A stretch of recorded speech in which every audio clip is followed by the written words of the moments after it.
Será que o sonho, a ingenuidade e a possibilidade podem conviver juntos? Qual é a diferença entre ser resignado e ser racional? O anticapitalismo, o fim da especulação imobiliária, a revolução nas políticas e em quem faz política. Tudo isto são reivindicações atingíveis?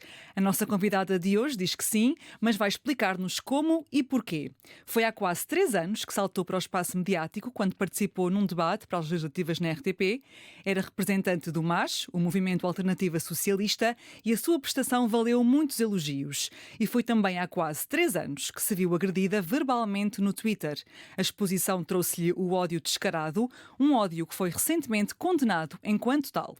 Podia ser só uma decisão judicial confinada a uma questão pessoal, mas todo o caso representa muito mais que isso.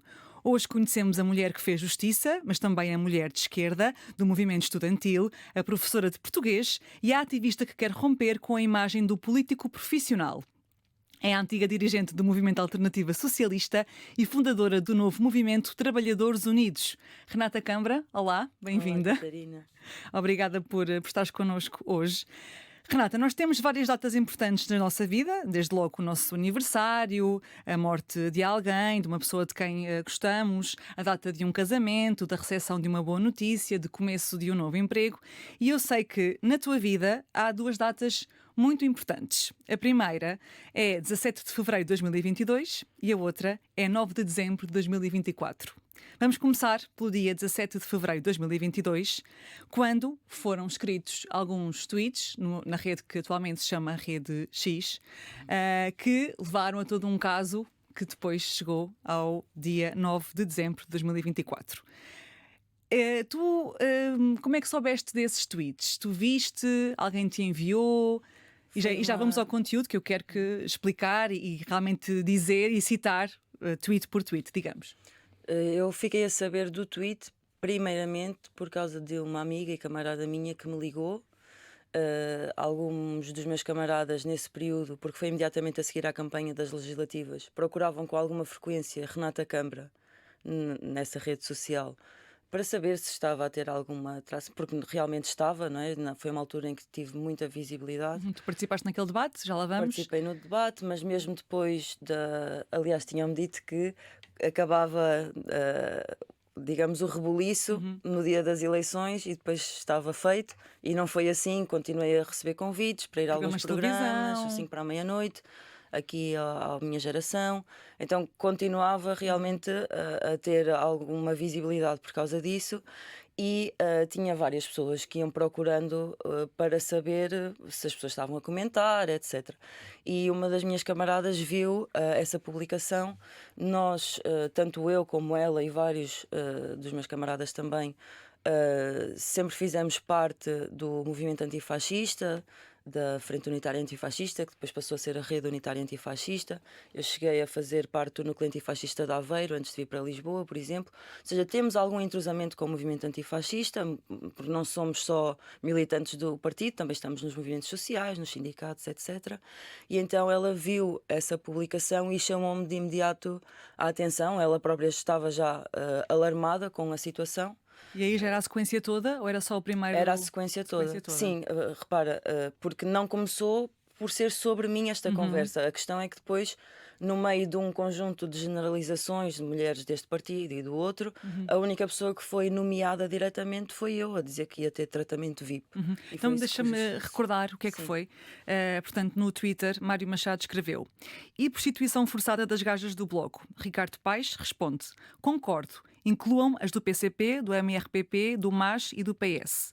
Tudo tipo arrastão, respondeu o militante neonazi Mário Machado. E depois Ricardo Paes responde: a Renata Câmara terá tratamento VIP. Servirão para motivar as tropas na Reconquista.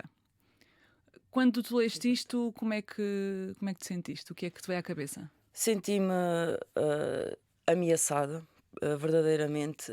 Senti que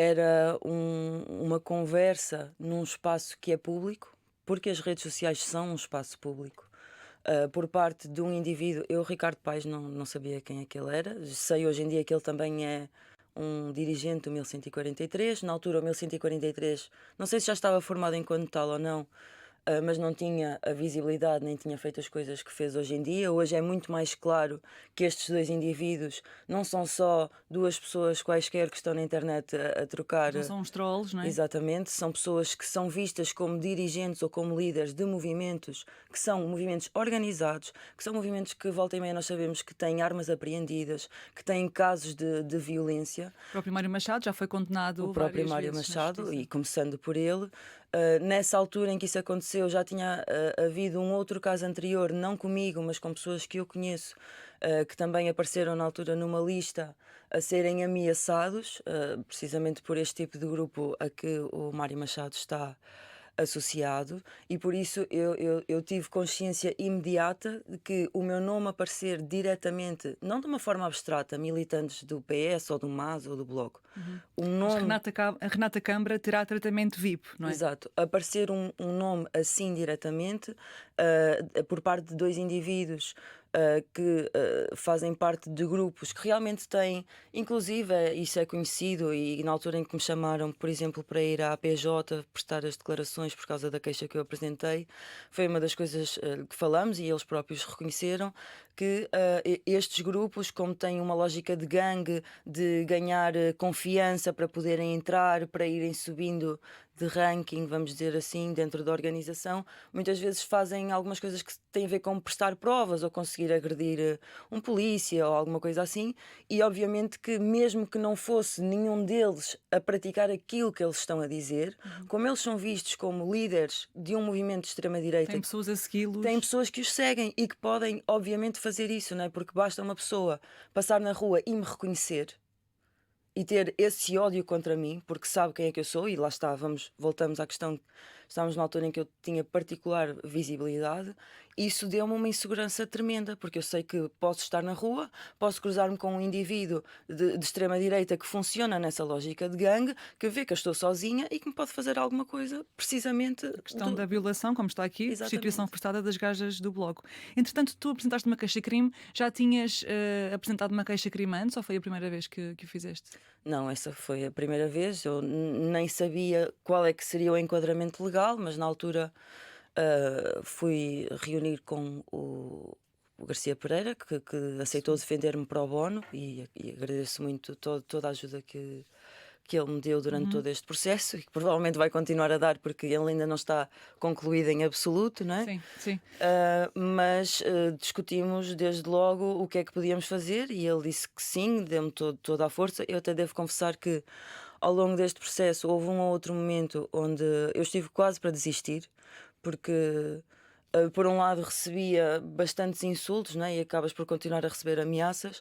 Por outro, cheguei a sentir que íamos sair disto com eles completamente impunes, não é? Sem qualquer consequência, que até podia ser galvanizador para Dar esta. mais força a estes movimentos. Exatamente, sentirem-se Empoderados quase. exatamente, e que podem fazer o que quiserem, podem ter o discurso intimidatório e discriminatório que quiserem, que nada lhes acontece. E cheguei a recear por isso, mas depois, ao falar com o Garcia Pereira, ele deu-me força para continuar também, ele e muitas outras pessoas, e fico contente por não ter desistido. O fim foi positivo, mas antes tu tiveste que testemunhar em tribunal, em frente a Mário Machado. Sim. O que é que disseste nesse testemunho? Lembras-te? Eu acho que bloqueia um bocadinho. No fundo, são perguntas que são feitas e eu fui respondendo da maneira que sabia. Estava bastante nervosa nesse dia. Recordo-me de ter, em alguns momentos, chorado. Não queria ter chorado, nem sequer queria ter dado essa satisfação, mas são situações que realmente são difíceis.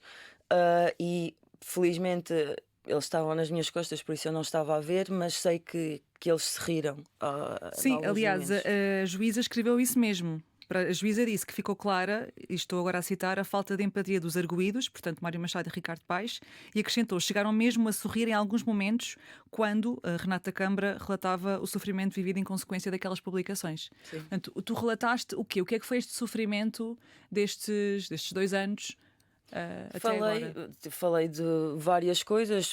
No momento imediato, fui desde logo aconselhada a ter alguns cuidados, então eu estava regularmente a reunir na nossa antiga sede, que era na Praça do Chile. Estava habituada a sair e eu ia de trotineta para casa ou ia a pé, etc. E começamos a ter que ter alguns cuidados, ou me iam levar, ou chamava Mas quem?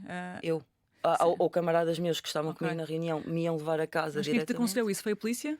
Ou foi. Camaradas meus, o próprio Garcia Pereira também, Ok. até porque ele mesmo já teve algumas experiências complicadas Uhum.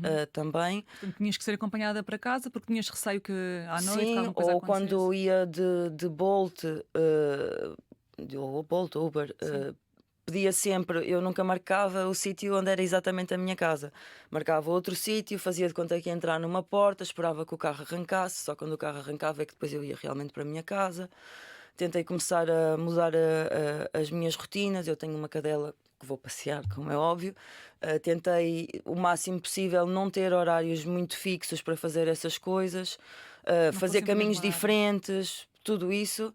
Ahm, e obviamente que há momentos ao longo destes anos em que depois uma pessoa relaxa, não é? Porque não estamos em alerta constante, mas nos momentos mais acesos, não é? Quando foi a altura de ir a tribunal, quando foi a altura de apresentar a queixa, nesses momentos, e agora mesmo, por A exemplo, falar sobre isto.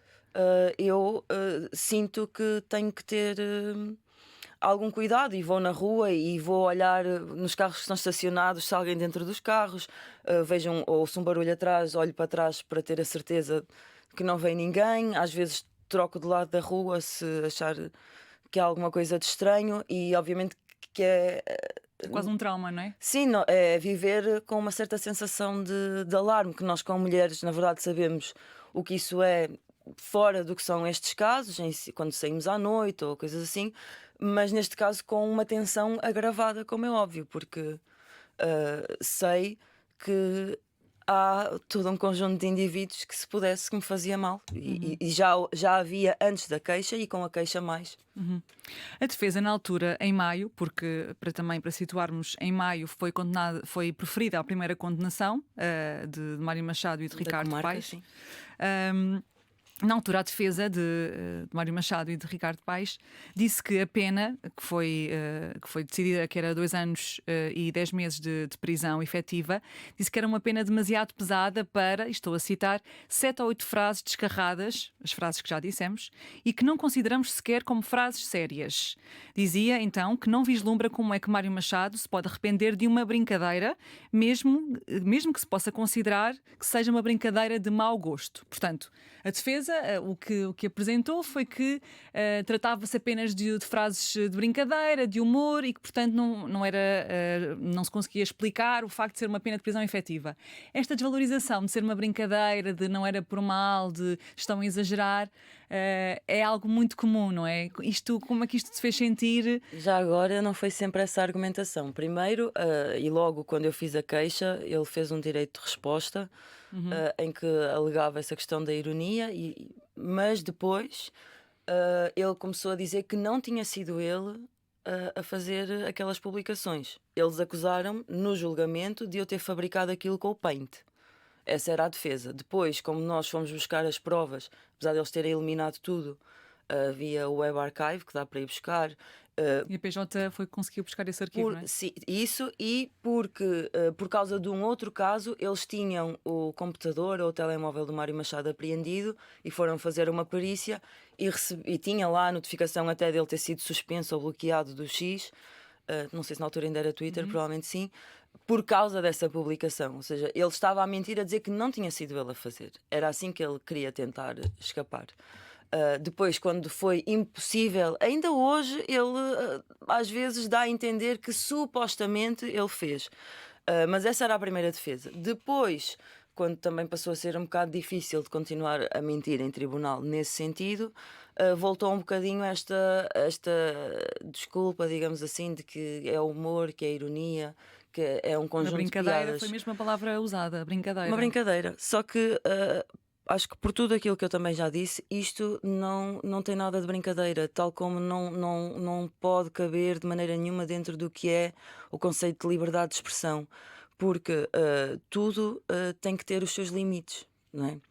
E a verdade é que quando nós estamos numa rede social, que volto a dizer, é um espaço público, com pessoas que têm, em particular eu, Mário Machado, visibilidade, não é? Que têm grupos organizados por trás e a segui-lo, não é? E a tomá-lo como exemplo para ações violentas. E eu volto a dizer também, se quando isto aconteceu não era tão claro, acho que hoje em dia, com tudo o que foi acontecendo, mesmo no Porto, aquele caso dos elementos do 1143 que invadiram uma casa para agredir imigrantes, etc. Não é? Tudo isso mostra muito bem que estes indivíduos funcionam numa lógica de gangue e numa lógica violenta Mas como é que da tu os agressão. sentes quando qualificam aquilo, ou melhor, quando invisibilizam e invalidam aquilo que tu sentiste, esse tal receio e medo que descreveste agora, no sentido de estás a exagerar, é uma brincadeira? Como é que Pois, uma a questão mulher é se isto, é que nós sente? temos que deixar de normalizar Porque havia o de facto ódio um e a medo, violência. havia de facto um medo de seres violada, vamos pôr as coisas assim. Claro, como é óbvio.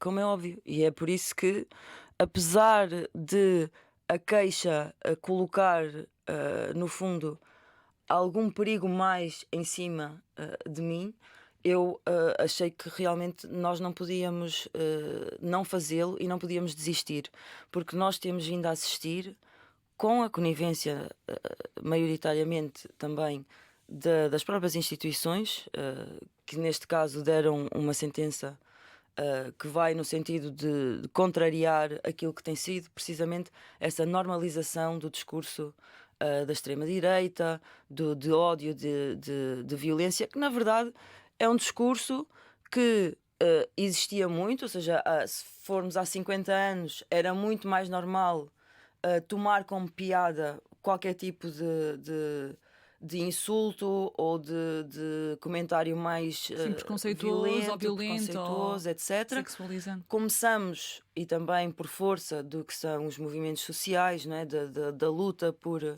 mais direitos, pelo reconhecimento das opressões, começou a haver uma necessidade de dar resposta a essas reivindicações e de travar um bocado isso, e isso também trouxe uma consciência ao conjunto da sociedade de que há coisas que não são aceitáveis, mas também é verdade que vivemos hoje um momento um bocado de reação a essas conquistas que nós vimos acumulando, não é? A essa consciência maior de que nós não podemos deixar passar a opressão, a discriminação, etc.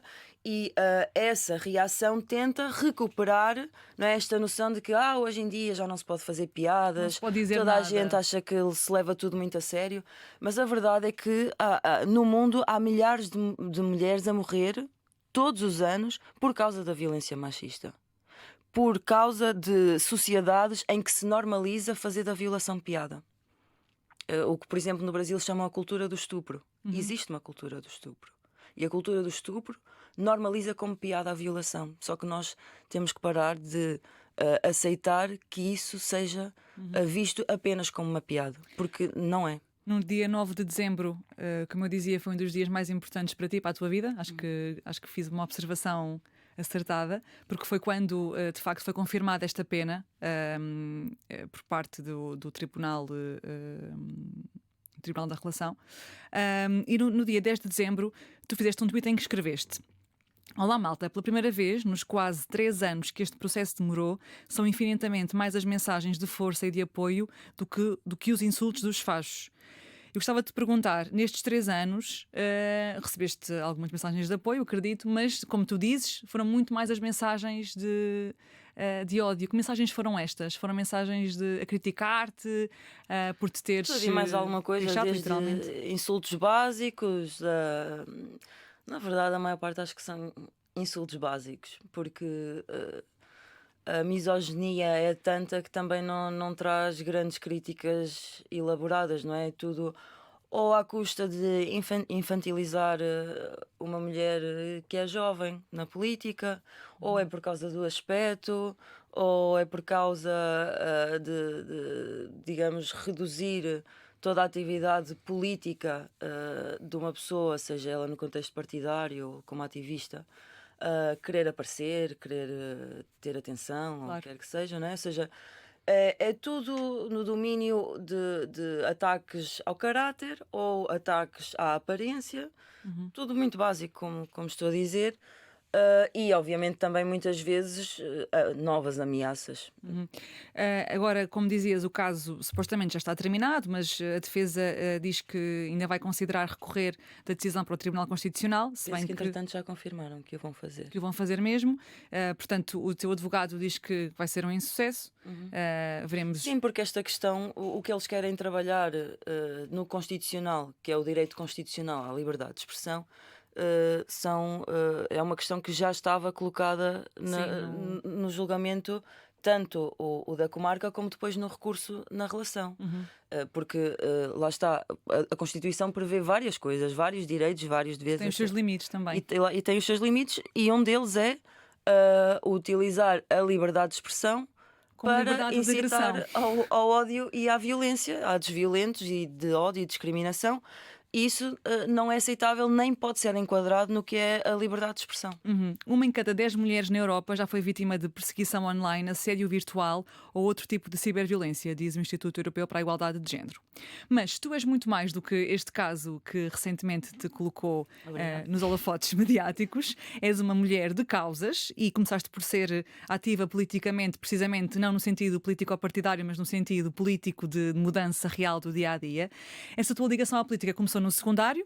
Tinhas professoras muito reivindicativas e, portanto, inspiraste também nelas. Depois tu própria tornaste professora de português, também já lá vamos, tens uma vida muito preenchida.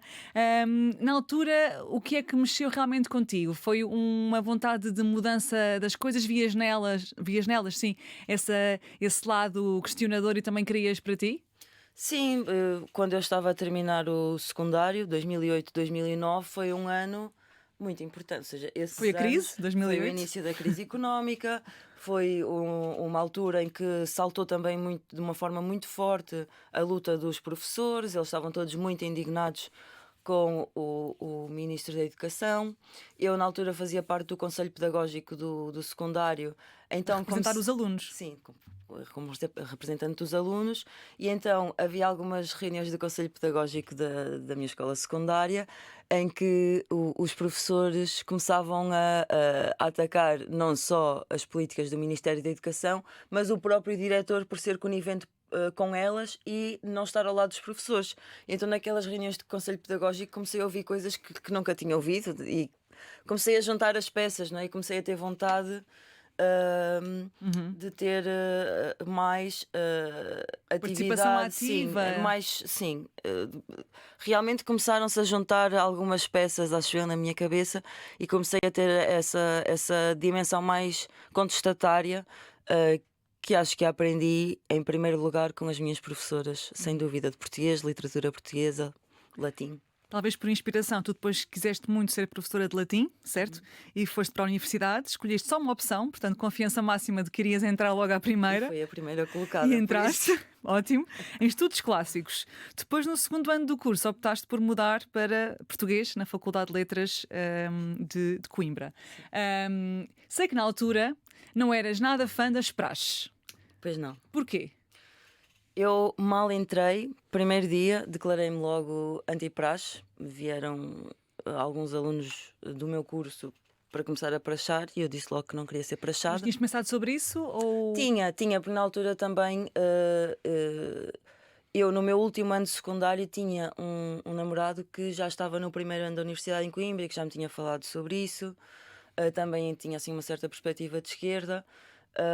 E começou-me a falar sobre o assunto e eu quando cheguei à universidade também já estava atenta, não é? E nunca e depois ao perceber o que era a praxe e quando me comecei a envolver politicamente e ainda percebi melhor todas as dimensões relacionadas com essas dinâmicas da praxe, ainda tive mais certeza e mais confiança de que realmente era uma coisa que eu não queria para mim. E eu, olha, por exemplo, há um bocado antes de começar, estás a falar, a perguntar se eu vivo com alguém. Eu vivo com dois amigos e camaradas meus. Ambos foram praxados e praxaram, e tenho às vezes picos na brincadeira, mas acho que sempre fui respeituosa com as pessoas que praxam. Mas o que é que não Como se gostas costuma da dizer, até praxe? tenho amigos que praxam. Exato. Mas Eu tenho amigos que são. eu tenho amigos que são, sim, praxistas, ou foram. Mas realmente é uma prática que, que é bastante salazarenta, vamos dizer assim. Hum. E que foi. ah, eu também entrei numa república em Coimbra, Para aqui estão? a Praquistão, sim. E lá também pude aprender mais sobre essa história da praxe, como na altura da crise académica e também no 25 de Abril, ah, todos aqueles que estavam envolvidos com a Revolução se declararam anti-praxe porque a praxe era utilizada pelo regime, também como uma forma de doutrinação, de controlo dos estudantes. E com muito orgulho, a minha república era uma república anti-praxe, não é? Não havia pessoas praxistas, mas depois disso, nos anos 90, a própria praxe foi utilizada exatamente para voltar a ter esse controle. E num contexto de tu seres ativista do movimento estudantil, de tu, por exemplo, ires a uma Assembleia Magna, porque há cortes que estão a ser feitos nas bolsas, por exemplo, e há estudantes que estão a abandonar o ensino superior por causa da falta de dinheiro e por causa da falta de apoio. E tu vais, como íamos nós às Assembleias Magnas, propor, por exemplo, que no dia 17 de novembro, que é o Dia Internacional do Estudante, devia haver uma manifestação nacional de estudantes em Lisboa e que a Associação Académica de Coimbra devia, pela referência que é no movimento estudantil historicamente, ser aqui a propor isso às outras associações académicas e puxar por uma manifestação, e tu depois vês aqueles que são ligados à Direção-Geral da Associação Académica, que normalmente são elementos da JS ou da JSD, que têm ligações com o governo, a utilizar a praxe para trazer centenas de caloiros, para dizer assim, quando o doutor levantar a mão, tu levantas também, e vão a uma assembleia e votam todos juntos contra uma manifestação, contra alguma ação reivindicativa. Para quê? Para proteger o governo, que lá está, que é um governo associado aos mesmos que dirigem a Associação Académica de Coimbra, e enterram por completo a Associação Académica de Coimbra, como várias associações de estudantes, ahm, ah, enterram aquilo que elas são originalmente, que são ferramentas de organização dos estudantes para resistir aos ataques do governo. Mas já vamos essa parte também da política, porque também vi declarações tuas sobre isso e achei muito interessante essas dinâmicas internas que acho que às vezes nós que não estamos já nas faculdades, quem não está, não tem tanto conhecimento. Mas o que é que o que é que te irritava, o O que é que que me não fazia sentido para ti irritava, na praxe? Que sim, tipo de dinâmicas é que tu vias e pensavas isto não tem qualquer sentido? tu chegas e supostamente vais ser integrada Sim? através da praxe, mas aquilo que te estão a dizer, estão-te a insultar, a dizer que tu és uma, vou dizer Aqui podemos dizer tudo. suavemente, tu és uma porcaria, que tens que olhar para o chão, não tens o direito a olhar a pessoa nos olhos porque vales menos do que a pessoa que já está lá só porque ela entrou um ano antes de ti. Ou seja, é um sistema altamente hierárquico que rebaixa as pessoas que estão no seu primeiro ano, e a inclusão. Claro que é importante tentar que haja uma integração dos estudantes, uma inclusão dos estudantes, sobretudo porque nas universidades há muita gente que vem de fora, que está a sair pela primeira vez, até de meios pequenos, etc., e que se pode sentir sozinho, isolado da família, não conhece as pessoas. Só que a integração, o formar grupos de confiança, grupos de amigos, seja do curso ou outros, não tem que ser feito rebaixando as pessoas, obrigando-as a dizer coisas que são ordinárias, muitas vezes racistas, misóginas, sendo tratadas como se fossem quase sub-humanas, não é? Há dinâmicas com também questões sexuais ou questões mais Muitas. escatológicas Sim, é isso. também. Há muita misoginia na praxe, há muita xenofobia, há muito racismo. Quem é fã da praxe defende que é uma brincadeira e que, a pessoa que este ano está a ser praxada, para o ano poderá praxar. E é um clássico dizer-se que as pessoas que foram praxadas mais violentamente são aquelas que depois vão praxar mais violentamente também, porque se vão vingar daquilo que andaram a sofrer. Eu em Coimbra vi muita gente a chorar, porque também há trupes, que são aqueles grupos que andam à noite, porque supostamente os caloiros, a partir de certa hora, não podem andar na rua, e se forem apanhados, podem lhes bater nas mãos. Ou eu vi um rapaz que tinha umas rastas lindas, cortaram-lhe as rastas e ele a chorar lá no meio da rua porque lhe cortaram as rastas todas, porque ele era do primeiro ano e estava na rua acho que depois da meia-noite. Ou seja, sujeita-se à praxe quem quer. Mas efetivamente há uma grande pressão para as pessoas se sujeitarem a isso. A mim disseram-me logo: se tu não participares na praxe, não vais ter amigos nenhuns, ninguém vai partilhar os apontamentos contigo. Eu, por acaso, como era boa aluna, não tinha medo de não ter os apontamentos, mas há uma certa pressão de só te vais integrar, só vais ter amigos, só vais ser aceite se te sujeitares a estas dinâmicas de hierarquia, no fundo, poder. e de submissão também, não é? Porque eles dizem também que a praxe é uma forma de tu te preparares para o mercado de trabalho, onde tu vais lá e vais ter só que aprender a baixar a cabeça e aceitar e seguir E acriticamente. engolir e sem, Sim, sem sem queixar. questionar. Tens um patrão, ele vai-te mandar fazer qualquer coisa e tu baixas a cabeça e fazes. E como eu já cheguei à universidade com uma perspectiva completamente diferente, com essa vontade de engajar politicamente, de lutar por uma sociedade melhor, tudo isso era absolutamente contra aquilo que eu queria procurar em Coimbra, não é? Ao sair pela primeira vez de casa também ter mais liberdade para me organizar enquanto ativista e politicamente, etc. Claro Então que há era praxe, sim. antinatura para mim, na Há verdade. praxes e praxes, não é? Há pessoas que se calhar tiveram uma praxe diferente e hoje em dia acho que também Sim, já há muito e mais discussão sobre isto e eu houve fiz o excessos que secundário em foram Aveiro, por partilhados. exemplo. Aveiro tinha muito orgulho de ter uma praxe que até eles chamam, acho que praxe solidária, em que os estudantes, por exemplo, faziam algum tipo de recolha e depois iam a dar a algumas instituições ou coisa assim. Ou seja, é verdade que nem toda a praxe é assim, mas a maior parte da praxe é assim e serve realmente para ajudar a perpetuar. Tu és também crítica, Renata, do movimento estudantil, ou melhor, da forma como ele foi evoluindo ao longo do tempo. Nos anos 90, por exemplo, era muito forte, servia bastante para, lá está, para lutar por questões que deviam proteger, onde os estudantes deviam ser protegidos, nomeadamente as bolsas, as questões da habitação, as questões das propinas, etc. E o que tu disseste numa entrevista que eu achei muito curioso foi que agora, muitas vezes, as associações académicas, a FAP é Federação Académica do Porto. Exato. As direções académicas, as federações académicas são muitas vezes Comissões de festas, comissões de festas.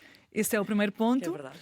E o segundo ponto é que são um terreno fértil para que depois as pessoas que lá estão passem depois para assessores do governo, para Também é verdade. deputados no governo, etc. Pronto, explica-nos então esta ideia de primeiro de serem comissões de festas e depois destas movimentações que existem a nível depois de poder político prático. Pois, é como estava a dizer há pouco. Originalmente, as associações de estudantes, os núcleos de estudantes, são formas de os estudantes se poderem organizar para, seja reivindicar, por exemplo, alguma questão que tem mais a ver com pedagogia na sua própria faculdade ou questões de política educativa do governo, mas eram essencialmente formas de organização para lutar. É isso. Forças de oposição. O movimento, sim, o movimento estudantil, como muitos outros movimentos, serve para, perante um governo, perante um regime, um estado de coisas, haver alguma forma de, coletivamente, os estudantes se organizarem para exigir algo que vá ao encontro dos seus interesses que estão a ser atacados. E o movimento estudantil sempre foi criado, ou sempre foi feito, a partir desses organismos de organização coletiva dos estudantes, que são as associações de estudantes, associações académicas, etc.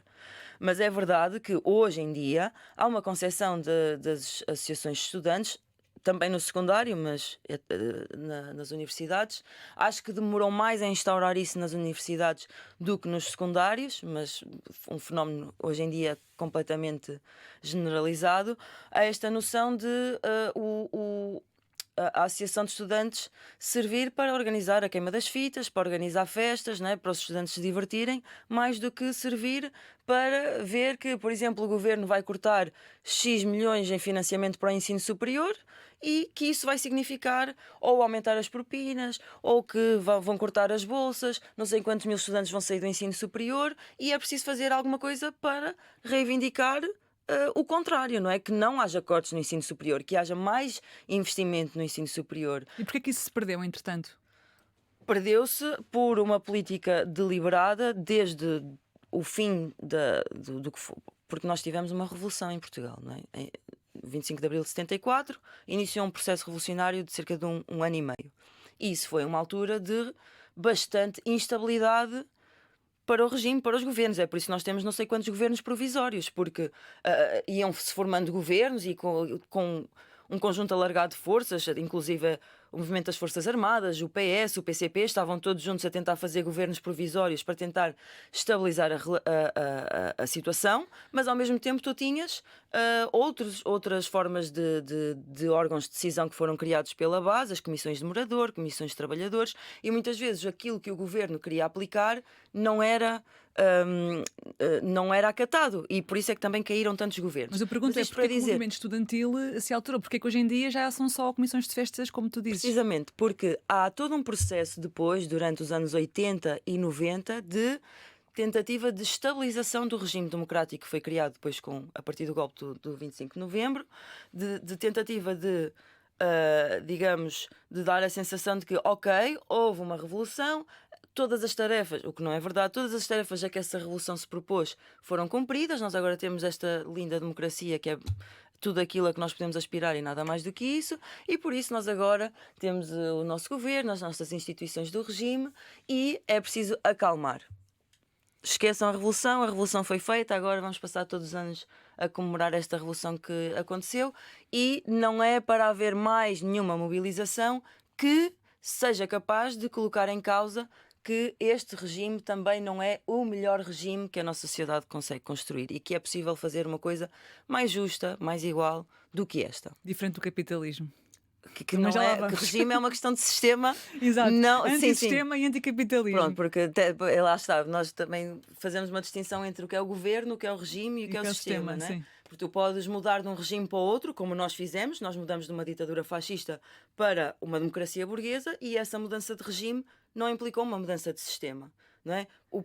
A extrema-direita, porque é que é altamente demagógica quando se diz antissistema? É porque ela não é antissistémica, ela quer o sistema tal qual ele existe. É por isso que também são financiados por grandes empresários e por alguns dos donos disto tudo. O que querem é outro regime. O problema é que eles querem um regime que é mais antidemocrático do que este. E nós queremos um regime mais democrático do que este. Mas, portanto, tu achas que então o movimento estudantil agora foi, de certa forma, ficando mais amorfo porque... Faz parte desta tentativa de estabilização do regime, de agora vivemos todos numa democracia, é preciso levar as coisas com mais calma, deixar as instituições funcionar. E esses pivôs que estão então na direção académica, por exemplo... São sempre da JS ou da JSD ou juntos. Ou quando têm possibilidade, ou a JS ou a JSD, de ter a sua própria lista e conseguir ganhá-la e ser só deles, eles fazem. Muitas vezes, também na situação atual, acabam por ser listas conjuntas, misturadas entre JS e JSD, mas são sempre listas e lá está, voltando à questão da praxe. A praxe foi utilizada nos anos 90 muito para conseguir colocar, digamos, uma trela nas associações académicas, nomeadamente a de Coimbra, porque eles utilizaram a praxe e os doutores da praxe para dizer: Caloiro, anda a votar. Isto ainda hoje acontece. Caloiro, já votaste?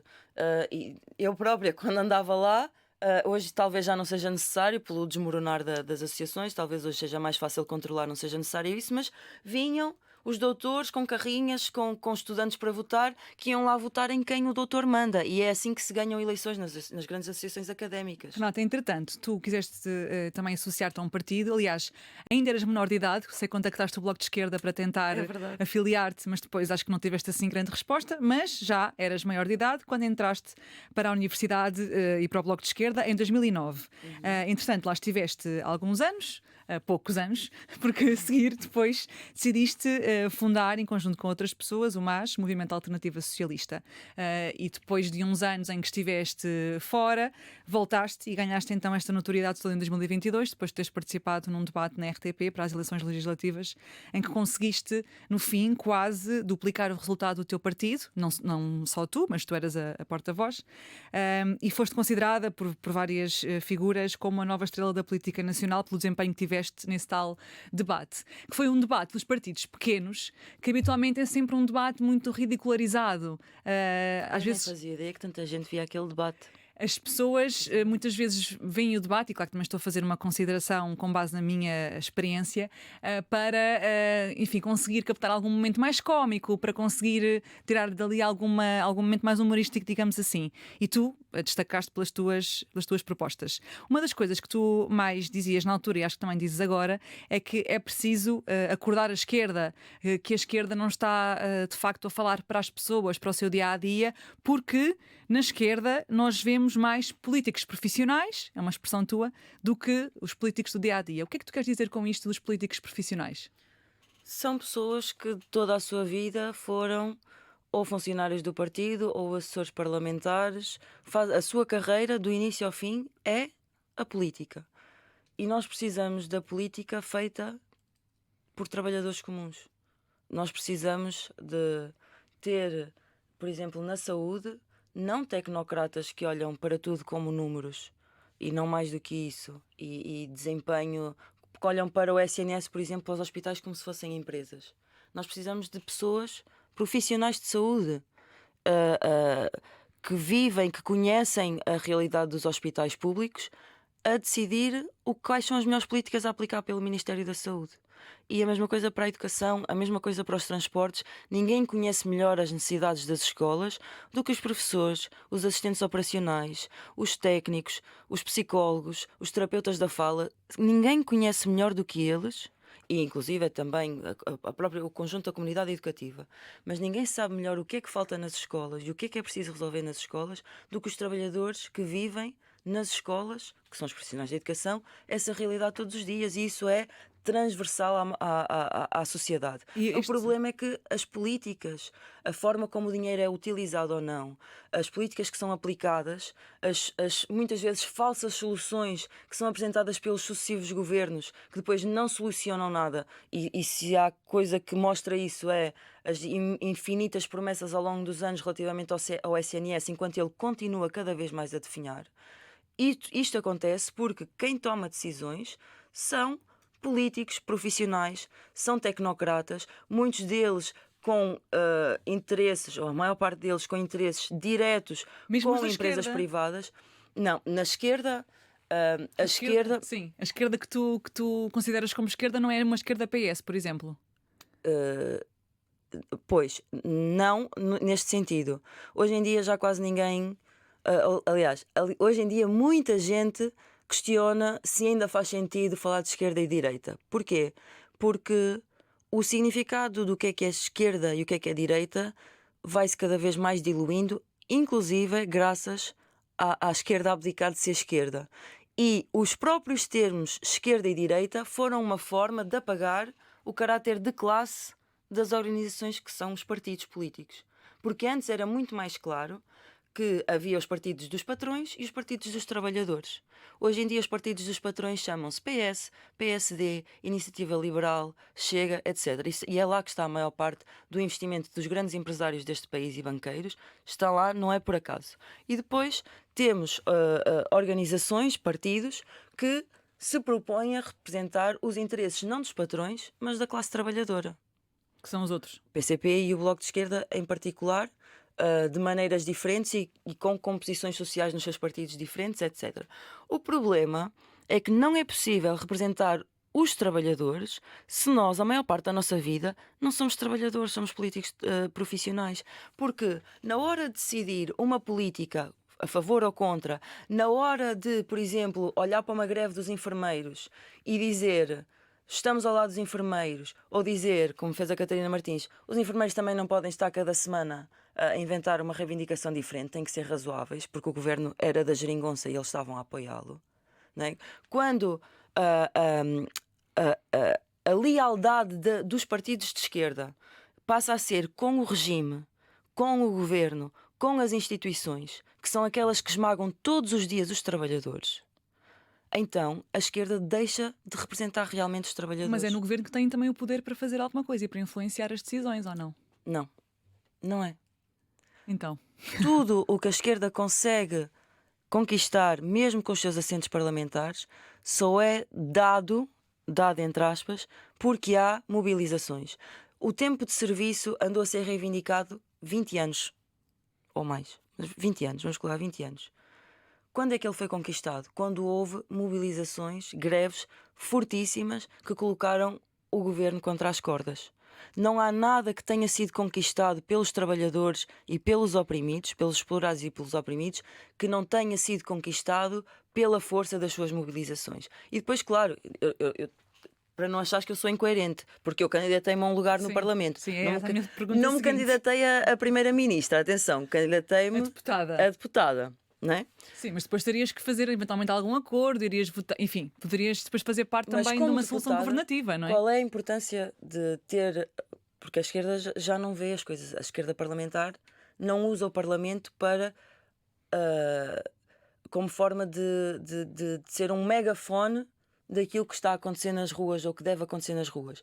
A esquerda hoje em dia é muito mais comprometida com a estabilidade do regime, até porque muitas vezes, como acontece agora, por exemplo, até pode haver um orçamento que é extremamente prejudicial contra os trabalhadores, o SNS, não recupera direitos laborais. Eles tiveram com a geringonça, não houve qualquer recuperação, que era a grande promessa, não é? De virar a página da austeridade, reverter as leis laborais da Troika, continuam Mas lá, então, mas na sua não é maioria. incoerente, porque depois, lá estás num partido político é para depois também teres esse Para teres cargo essa efetivo. voz, porque realmente um partido revolucionário, vamos dizer assim, é um partido que representa os trabalhadores, tem que saber usar o Parlamento para ampliar a sua voz, para denunciar o que está a acontecer, mas não pode, quando chega a hora H, dizer: ok, nós apresentamos a nossa proposta de lei, ela não passou, porque, como é óbvio, nunca vão ter maioria para fazer aquilo passar. Então, olha, nós fizemos o nosso trabalho, apresentamos a proposta, ela foi chambada porque o PS não quer e porque os outros não querem. Nós fizemos o nosso trabalho e o nosso trabalho acaba aqui. Um partido de esquerda tem que ser, em primeiro lugar, um partido para a ação. Um partido que está nos movimentos sociais, que está nos Nas ruas. sindicatos, a resistir aos ataques contínuos de um governo, seja do PS ou do PSD. Renata, quer saber, tu és tu és anticapitalista. Eu sou. Como é que se consegue ser anticapitalista num sistema altamente capitalista como o nosso? E que nos Com puxa boas para doses o de capitalismo. otimismo. Sim. Mas o que é ser anticapitalista vivendo num mundo capitalista? Ser anticapitalista no mundo capitalista é olhar para a história, eu já disse isto, inclusive acho que na Antena 3, mas é saber olhar para a história e perceber que a nossa sociedade já se organizou de muitas formas. Mesmo a própria história da sociedade de classes, dividida em explorados e exploradores, já foi uma sociedade esclavagista, já foi uma sociedade feudal e hoje em dia é uma sociedade capitalista. Não significa que não seja possível haver uma sociedade melhor que essa. E, idealmente, uma sociedade que seja uma sociedade sem Mas classes, o que é sem ser a exploração. anticapitalismo? Assim, numa frase, o que é ser anticapitalista? Ser anticapitalista é acreditar numa sociedade onde não é necessária a exploração do ser humano pelo ser humano para todas as nossas necessidades serem supridas. Ok. E a alternativa é? A alternativa é organizar a sociedade de uma forma em que a riqueza que é produzida é distribuída de uma forma que é equitativa. Porque, olha, no outro dia. E as pessoas estão a pensar, isso é impossível. Não Mas é diz, no nada. outro dia. Estão a pensar que é impossível?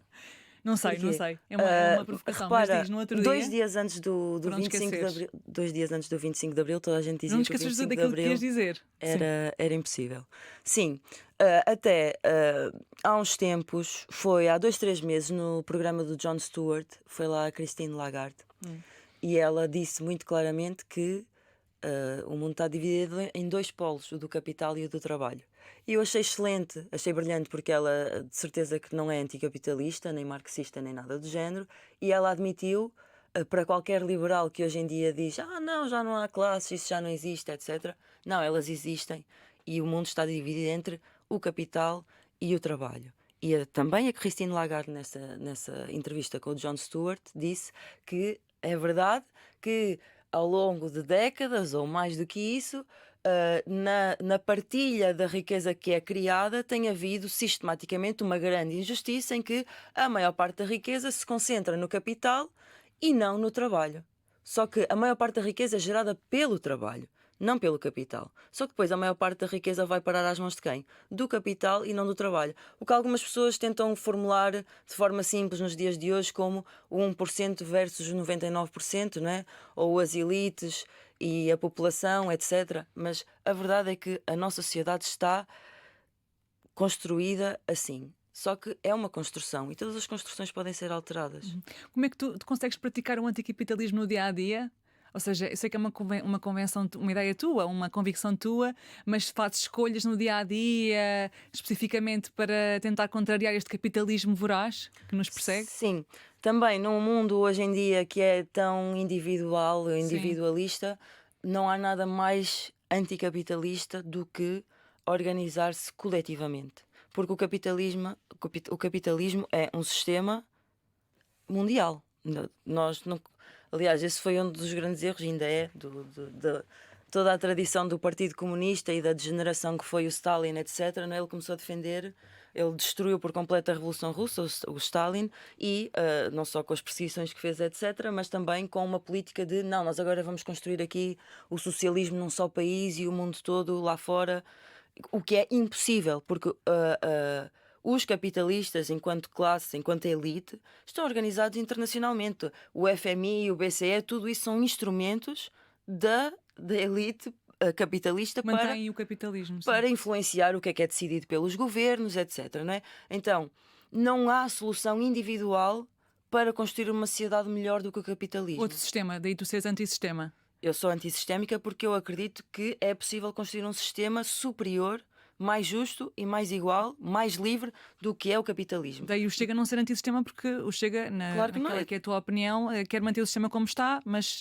Quer outro regime, um regime mais autoritário, porque há Uhum. uma parte também da nossa elite, não toda, e acho que em Portugal é minoritária, mas que vê que perante uma crise económica que não foi resolvida, perante a polarização cada vez maior, uma revolta cada vez maior da população, sobretudo a mais pobre, com a falta de condições nos serviços públicos, os salários baixos, a crise na habitação, etc., tudo isso gera um barril de pólvora, que significa que pode surgir uma nova situação que lhes pode sair do controlo. Não estou a dizer que pode. Pode surgir um 25 de Abril? Pode. A Síria é um exemplo claro exatamente disso, não é? Que ainda hoje em dia é possível haver mobilizações que saem do controle de qualquer aparato e que geram o medo nas elites de o que é que pode sair dali, que é verdade que às vezes pode ser uma coisa má, mas nós, enquanto trabalhadores, temos que lutar para que saia, porque o poder é sempre disputado por várias forças. E aqueles que já têm poder e que já têm muito dinheiro têm sempre melhores condições do que nós para tentar que aquilo que sai de uma revolta ou de uma revolução seja o que lhes interessa a eles para manter tudo igual. Quando eu te falo no conceito, que é o conceito que foi divulgado, de esquerda caviar, o que é que este conceito te diz?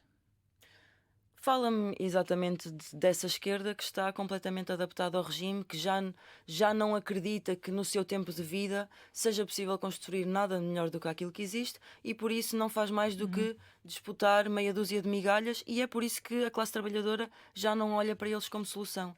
Porque muitas vezes, e sobretudo durante a geringonça e durante 8 anos do governo PS, mas em particular durante a geringonça, tínhamos os trabalhadores a viver cada vez pior e tínhamos a esquerda caviar que, do alto do seu privilégio, e é por isso que não pode haver políticos profissionais num partido de esquerda.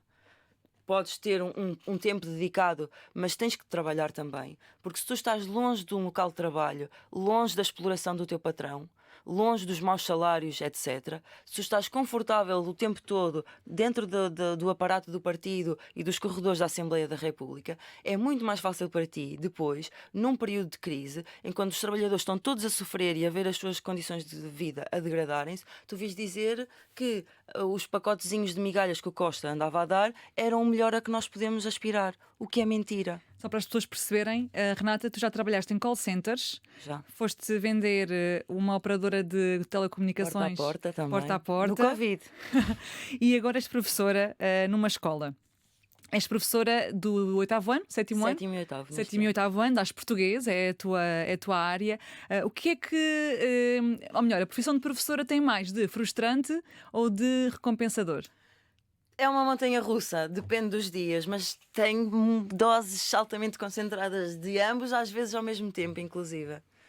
Mas eu adoro ser professora, Os teus sinceramente. anos preferidos são inclusivamente entre o sétimo e o nono Sétimo e ano. nono, sim. Porquê? Porque é que gostas mais de dar aulas a estes alunos? É uma altura muito engraçada, porque ainda, ou seja, já não é como no quinto e sexto ano, que também ainda lhes falta assim alguma autonomia, ahm, mas também não é ainda aquela altura do secundário, 10º ao 12º, em que a adolescência está a bater muito forte e há assim alguma arrogância, ou parece que é normal, tu inclusive quando estudas Psicologia da Educação, percebes que nos adolescentes, ou seja, não é por acaso que os adolescentes em geral se sentem assim, faz parte da evolução do ser humano, mas há uma altura em que parece que todo o mundo está contra nós Uhum. e muitas vezes os alunos reagem assim com os professores, ou são mais aparvalhados, às vezes, etc. Ou seja, entre o sétimo e o nono é uma altura de viragem, E podes de influenciar. Tu transformação. própria também foste influenciada pelas tuas professoras, por isso também Verdade. dei este poder.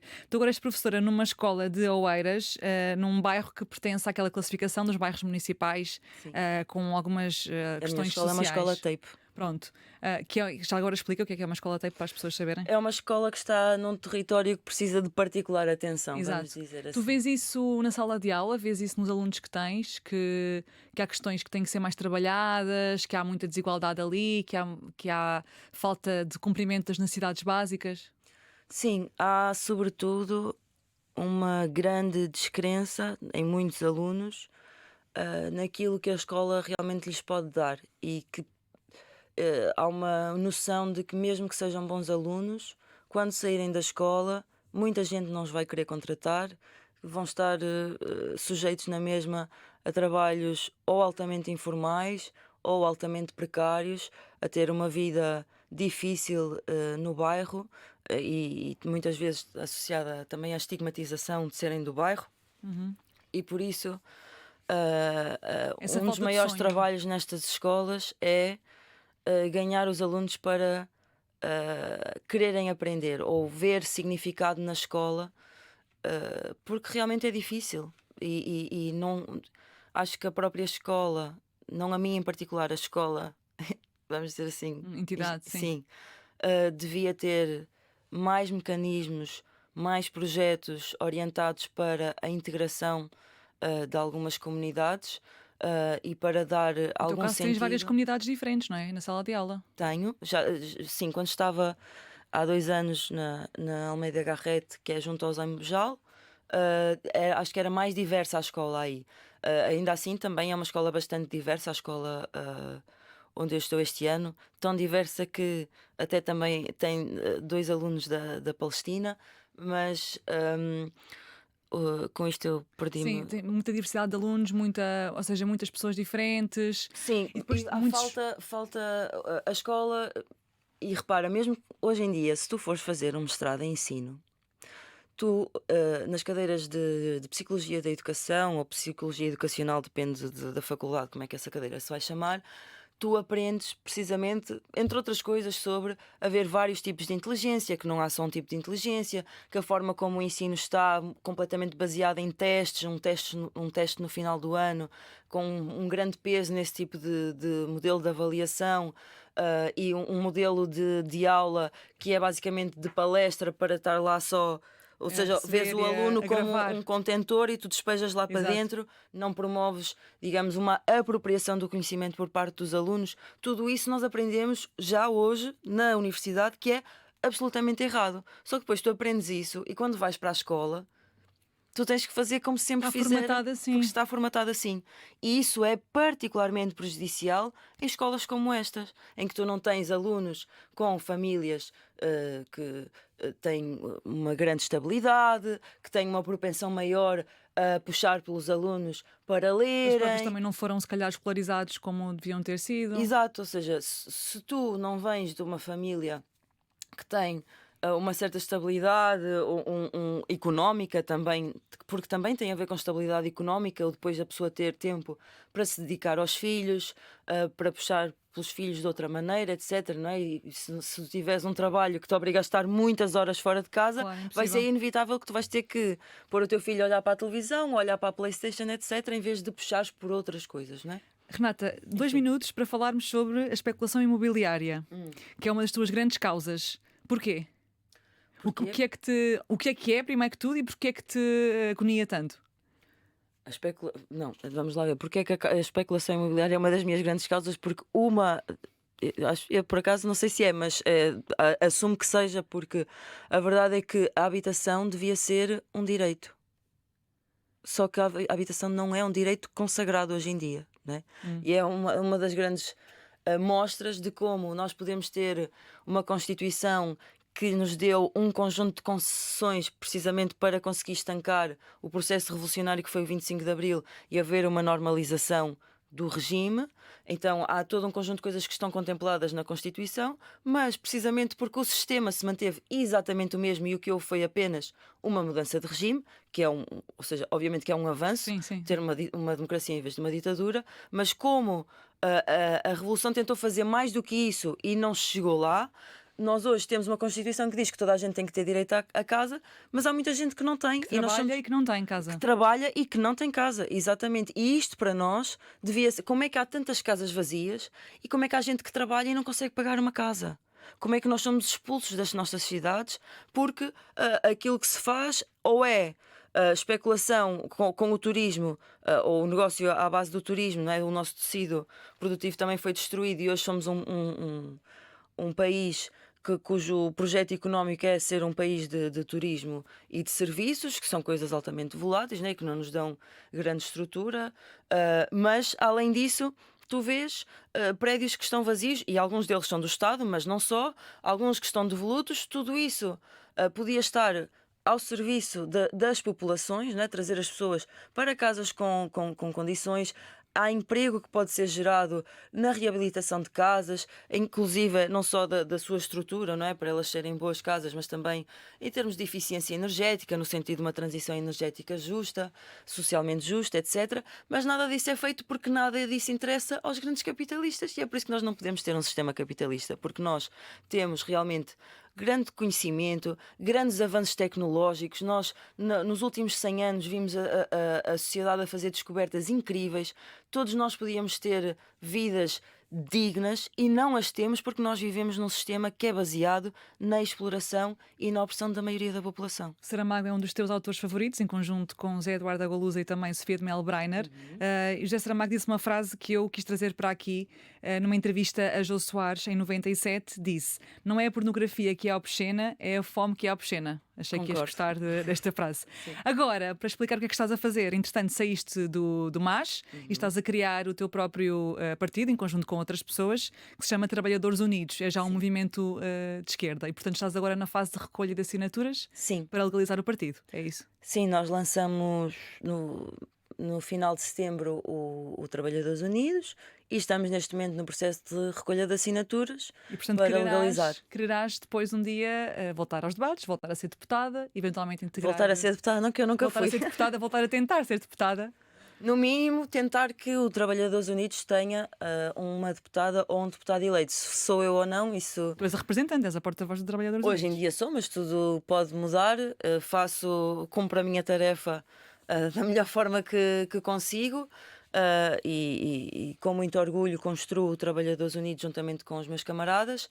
Lutaremos para legalizar o partido, para tornar o partido mais conhecido, para que mais pessoas vejam o nosso partido como uma ferramenta para se organizarem, não só para disputar um lugar no Parlamento, mas para, dentro dos sindicatos, dentro dos movimentos sociais, quando toda a gente vacila, saber estar do lado certo da história e dizer: é preciso avançar, é preciso reivindicar, porque mais importante do que os interesses do governo, o importante são os interesses da classe trabalhadora e dos estudantes, etc. E depois vamos tentar. E continuarás a ser professora de português. E continuar a ser professora de português. Que é a tua verdadeira paixão, pelo menos.